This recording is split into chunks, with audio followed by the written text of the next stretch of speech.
that incentivized business growth and did a lot of good for the black community. You're aware of how the black vote was split in 2020 between Biden and Trump? I have not. 88% Biden, 12% Trump. Thank you. You're welcome. Thank you for your question.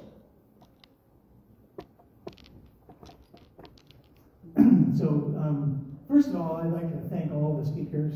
I think it was very insightful and encouraging. I have a question for Scott Burnett. Relative, your presentation was excellent, very intriguing, and your background certainly lended a lot of veracity to your comments.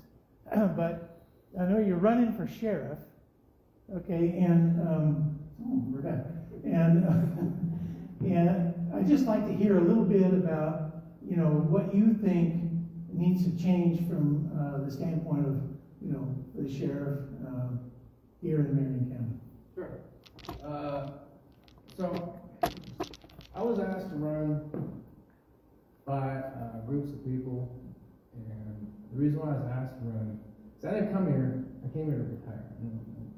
I enjoy my retirement. Okay, but I was asked to run because there's a good old boy system in place, and the problem with that is, and like a woman had told me during an event, she actually said that she liked the good old boy system, and I told her that the good old boy system is okay if it benefits everyone, okay? But when it benefits a few, it's not okay. We have a two-tiered justice system. It goes from the lowest level all the way to the federal level, okay? And we saw that with, Washington State, as an example. When BLM was at its height, them and Antifa were throwing Molotov cocktails at police and fellow officers in Portland, Oregon. My neighbor lived across the street, and this is live. Her name is Maureen. She ran for state representative. She was at those protests that were throwing Molotov cocktails at federal officers and police officers.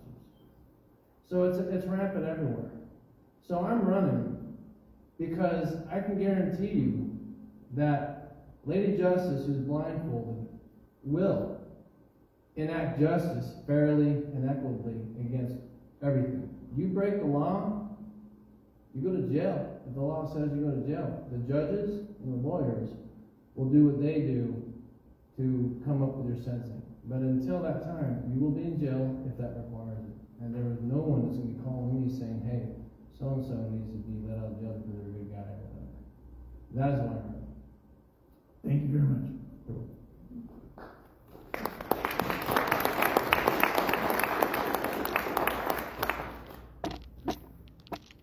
Any more questions, folks?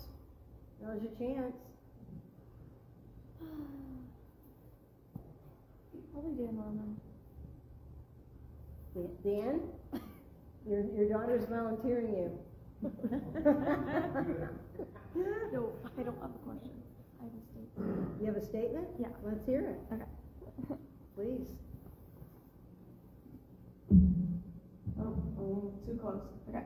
No, my only statement is that Scott Burnett is probably the best person that we should all vote for. He's the one person that I feel the most, aside from my father, to protect my life and like the community. I truly think Scott is the one that can do that for all of us and the community, which is huge.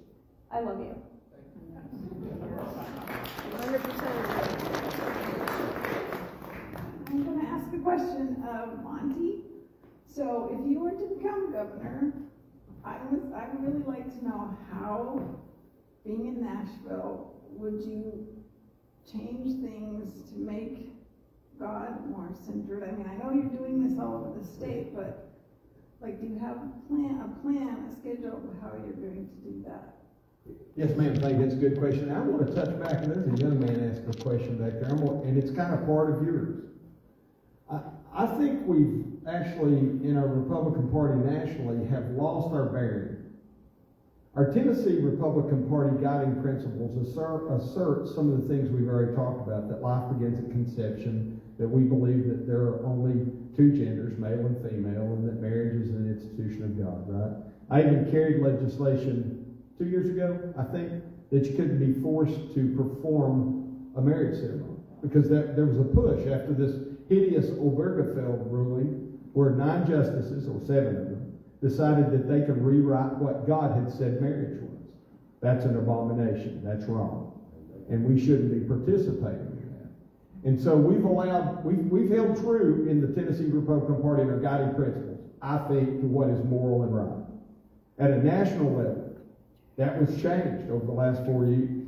We've taken references to Almighty God out of the national platform. We've reduced our gun rights stance in the national platform. And we have moved from recognizing that life begins at conception to 3rd trimester. Those are hideous things. And I'll start with that last one. If we allow our party to evolve with some of these crazy worldviews that come in, killing babies is innocent blood running in our streets. God's economy of justice on that has not changed. And we will stand under the judgment hand of Almighty God if we continue to allow children to be killed in the state of Tennessee. Let me just say this, because this is important, and this is probably a long answer. Somebody will hook me off of this, because this one gets me fired up. So there's probably not surgical abortions taking place in Tennessee, because the law's decent strong about that now. But we passed the bill last year. I voted against it. 37 Republicans voted against it, and 8 voted present not voting. The remainder of the Republicans and all of the Democrats voted in House Bill 533. House Bill 533 guaranteed you a right to in vitro fertilization with no restrictions, and it guaranteed you a right to contraception, including morning after pills. What that does, I think, friends, I'm not a doctor, right? I spent my life trying to make nuclear weapons. I don't know anything about the medicine, but I can read. Those morning after pills do 2 things.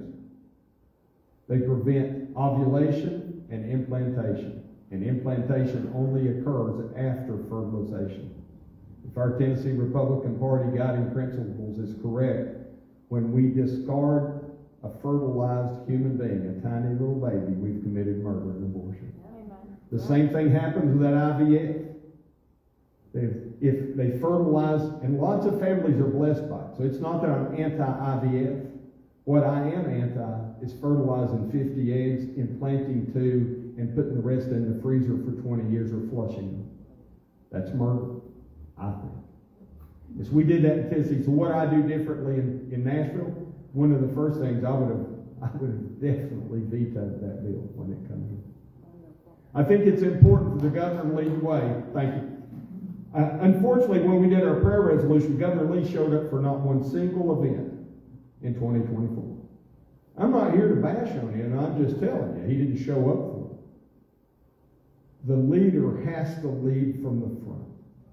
You have to have someone that will demonstrate and walk out their faith. If we are going to embrace that in Tennessee, and I will, then you've got to lead from that point. Second thing I'll give you, so I don't talk all night and get into these other fellows' ways, is this. I think recalibrating Nashville to understand that they work for the citizens of Tennessee is a Christian value. I think that when we have continued to raise funding and we have continued to reach into the rights of people, that we have done something immoral and wrong. There was a lawsuit that was filed in West Tennessee in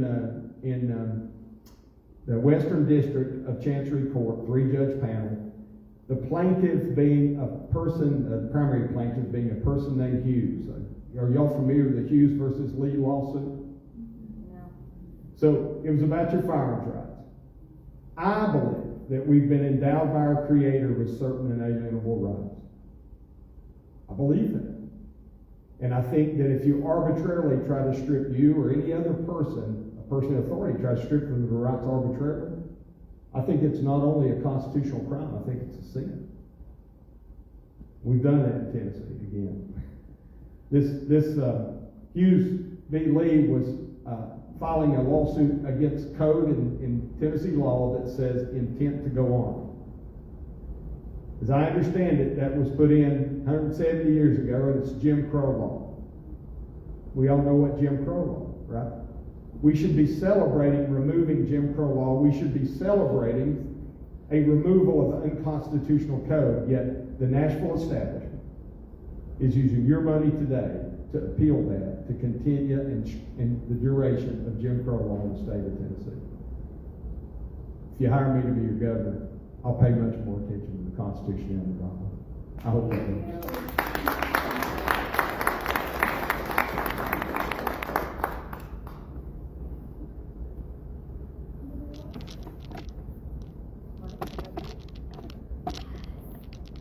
I'll ask Larry a question. I don't want him to feel left out. Here's somebody coming up after me, but since I already got the mic. So how, if you are mayor, I'm gonna ask you the same question that I asked Monty. How would you incorporate God and faith? I know you do in your everyday life, and it's awesome we got to hear that tonight, but how would you incorporate that in the office of mayor? Well, a couple of things. Right now, I think the mayor's got I can't think how many times they do it, but a prayer at the courthouse. Matter of fact, our pastor at our church is big on that, and I think we should advance that everywhere we can around this county. I really do. I think it's important. It brings people together. Another thing I want to do is let's start playing by the rules. If you're on the ethics committee and you get in trouble and we can't have any meetings because of that, because you can't get a quorum, we're doing something wrong. We got to clean this up. We got to find out what in the world's going on. And if it crosses God's law, let's get it rid of it. Let's stop it. And the people that are in there that keep breaking God's law they don't deserve to be in there. That's the way I feel about it. So how do you bring God into this thing? I think you start right there. And I've got to give a shout out if I can. I don't know, Wesley, are you still up there? Brewer? Yes, he's waving at me. All right, so Kerry Brewer and Wesley Brewer, they have the management contract for this place. I love this place. First time I came in, it was a few years ago. But we were talking about even renting it out to do some other things. It's not that expensive unless you have to pay it yourself. And unfortunately, I've had to do that twice. But anyway, people got a kick out of it. And I just want you to know, they bend over backwards to do everything they can to make this place go. And I think it's a jewel we have right here in Marion County in South Pittsburgh, Tennessee. And I love you guys here, I really do. Every time I meet new people, they come up and talk to me and tell me you're an idiot, but that's okay. Now, I haven't heard that yet, but they're probably saying it behind my back. But that's okay too. But we live in a great county, and I just love to work together with all of us to make it better. The other thing, Wendy, is when I talked to the current mayor, I said, well, how do you interact with all the city mayors? And we don't. We're incorporated, and they are too. We don't even have conversations. We don't like each other. That's what I heard. I was sitting in his office, and I'd like to stop that. I'd like to go with all the mayors of all the towns and get with them. Let's talk. You guys are doing something very special here. Good grief, South Pittsburgh, come on. Tell us how to do it. How are you doing this? Jasper, come on. Let's all work together. Share your love a little bit. We can make it bigger and better and just working as one county and not just little bits and pieces that are fighting all the time. That's the other thing I want to do. God's not a respecter of persons, and we shouldn't be either. So that's how I'm answering that. God bless you. Aaron, before you sit down, Paper, I love paper. I've been in that business forever. Yes, ma'am. so as a businessman your whole life, Yeah. what would you say your greatest strength is? Can you say it again? As you being a businessman your whole life, what would your greatest strength in business be? Oh, it's going to God. I'm not kidding. I text prayers to my staff. They text them to me. We have a meeting and we ask everybody, God, you tell us what to do. We don't know, God. We need your help. We ask for your knowledge, your wisdom and discernment, and your grace, mercy, peace, and power to lead us, guide us, and direct us. That's how I live my life. And when I got in the position I've been in for the last 19 years, you know, I've offended some people by talking like that, but we still do it because I'm a man of God and I'm a child of God. And if you're not living it every day, you know, you're missing out on something. Thank you. Anything else? This question for Monty. Yeah. And I just want to say this, I happen to be a friend of Scott. I've been a friend of his for about 2 years, and I have a lot of respect for the man, and I wish you best of luck because what he says, he will do. Monty, I got a question for you. I happen to be in the car business. Anybody and everybody knows car business has been going out of whack. Cars are through the roof, and what's happening is 33% of these cars are being exported to other countries. There is Chinese people, and there is people from different countries showing up at the auctions, and if a car's worth 30, they'll pay 35. And it takes us out of budget. So if we pay 35, I can't sell it to anybody for 38. What is it that you can do to try to control that? Exporting these cars is hurting us, and it's hurting the people. Banks don't want to finance cars that are worth 30 and pay 38. So what can you do? And these are cars at auctions? Yep. It's the first I've heard this. Thank you for the question. It's the first I've heard that. Yeah. I'd have to first research what our law is on that in Tennessee as far as if we have any restrictions. I'm not aware of any. Is there not some U.S. restriction on export of automobiles out from auctions like that? Well, supposedly there is, but they only put it on new cars and only on specialty European cars. Here's the problem with it, is auctions they're getting involved in government. And there's payments that have been paid, they're saying of over $2 billion a year, whether it's governors or senators or whoever it is, to let things loose. And this looseness is causing a lot of headaches. I would imagine it's raising the price of everybody purchasing a car because if the dealer goes to an auction and they're competing with the Chinese or whomever it is, Yep. then they're going to have to pay more and pass that on to the customer. Well, yeah, it's just like big corporations that are coming out here and bidding on a house and paying $200,000 over just so they can get it. And how long has this been going? Believe it or not, this started in 1999 is where it opened up the doors, but in 2008, it went up to 33%. Wow. And it's been going an average of % higher every year, and nobody's stopping it. I apologize, I can't give you a better answer. I'd have to research that some to know. I know that that's probably hurting you and hurting the folks trying to buy a car. I appreciate that. Absolutely. I could make something up, but I won't BS you. I just have to research this. Thank you. Yes, sir. Appreciate your time. Yes, sir.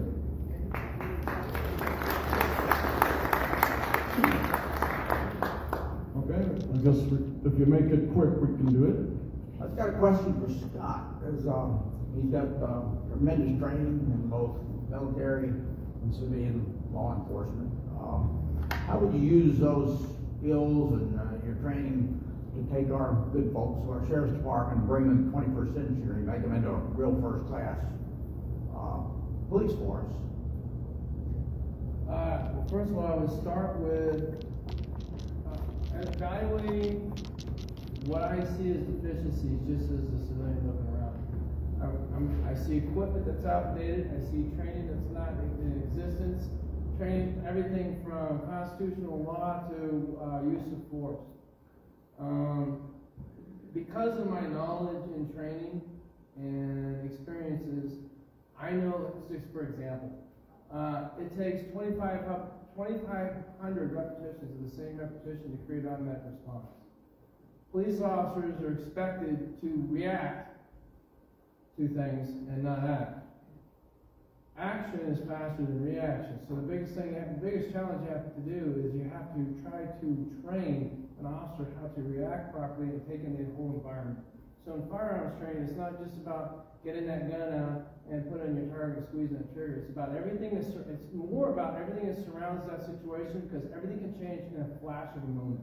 I can't even tell you the number of times that I've actually drawn my gun. I had the ability to use deadly force, but I didn't. I stopped at the last minute because I saw a certain variable change. Okay?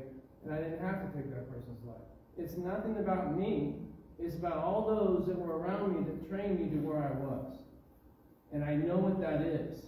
It's also about training, more importantly, leaders. When I went to my interview in Vancouver, I was told at the end of the interview that we're hiring you because you're trained for the 1%, which means the combat mode, so to speak. And it's the hardest thing to train in a police officer, okay? But I challenged them and told them it's the 99% that it's going to be difficult for me to learn, okay? So I took that forward. And then when I had my students as an FTO, the one thing I told them all is each and every one of you are leaders in and of your own right. Because when you show up to a call, you command presence of that situation. And you can't just rely on anything that's on your hips. You have to rely on your brain power. So you have to train leaders. Each cop is a leader by themselves. And they have to understand what that means and where it comes from. So that is what I'm going to bring into the sheriff's department. And then it's going to bleed over to other things. But my big thing is, I'm going to train my replacement. Because that's what a leader's supposed to do. Okay, thank you.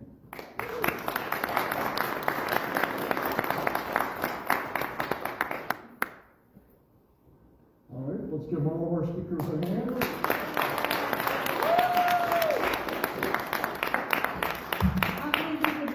For governor?